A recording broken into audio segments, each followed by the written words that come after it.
அன்பான மாணவர்களே, நீங்கள் ஹைட்ரஜன் அப்படி என்கிற ஒரு பாடத்தை படித்திருப்பீர்கள். அந்த பாடத்தை படிக்கும்போது நீங்கள் நான் சொல்லக்கூடிய கருத்தை நீங்கள் கொஞ்சம் கவனத்தில் கொள்ள வேண்டும்.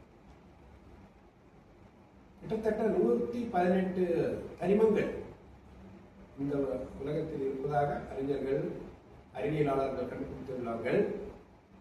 அந்த 118 தனிமங்களில் இரும்பு இருக்கிறது, தங்கம் இருக்கிறது, பிளாட்டினம் இருக்கிறது, யுரேனியம், தோரியம் என எவ்வளவோ பெரிய பெரிய தனிமங்கள் உள்ளன. ஆனால் வல்ல இறைவன் ஒரே ஒரு தனிமத்தை தான் எடுத்திருக்கிறார். அதுவும் மிக சிறிய தனிமம். அந்த தனிமம் என்பது என்ன பெயர் என்றால் முதல் தனிமம் ஹைட்ரஜன் ஆகும். இறைவன் இந்த ஹைட்ரஜன் அணுக்களை தான் ஒன்று சேர்த்து ஹீலியமாக்கி சூரியனிலே சக்தியை உருவாக்கிறான். அந்த சூரிய சக்தி தான் இந்த உலகளவிலே எல்லாருக்கும் நமக்கு கிடைக்கிறது.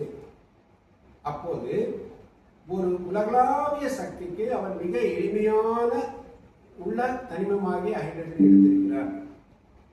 இறைவன் நினைத்திருந்தால் எந்த தனிமத்தை வேண்டுமானாலும் எடுத்திருக்கலாம். ஆனால் அவ்வாறு எடுக்கவில்லை. மிகவும் வெயிட்லெஸ், லைட்டஸ்ட் எலிமெண்ட், மிகவும் குறைந்த எடையுள்ள ஹைட்ரஜன் எடுத்து இந்த உலகம் பூராவும் சக்தி அளிக்கிறார். அந்த சூரியனது வெளிவட்டத்தில் 5700 கெல்வின் வெப்பநிலை உள்ளதாக சொல்கிறார்கள்.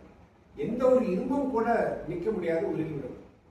அந்த 5700 கெல்வின் உள்ள இந்த வெப்பநிலை பூமியை வந்தடையும் போது 20 டிகிரி, 25 டிகிரி, 30 டிகிரி செல்சியஸ் ஆகும், 300 டிகிரி, 320 டிகிரி அந்த அளவுக்கு கெல்வினாகவும் மாறிவிடும்.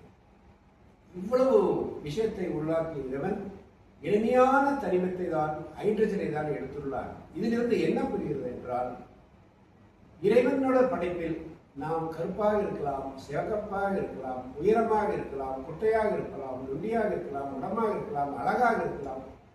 எந்த ஒரு காரணத்திற்காகவும் எந்த ஒரு மனிதரையோ விலங்குகளையோ அவர்களது உருவத்தை நோக்கி அவர்களை எள்ளி நகையாடக்கூடாது என்பதை நாம் புரிந்து கொள்ள வேண்டும்.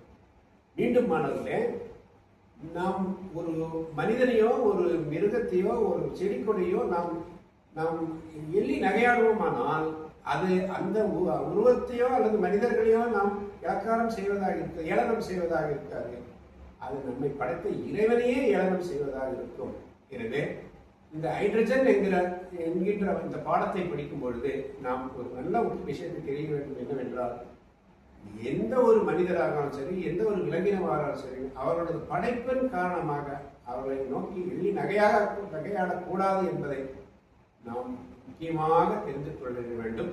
மீண்டும் இன்னொரு செய்தியில் நான் உங்களை சந்திக்கிறேன். நன்றி.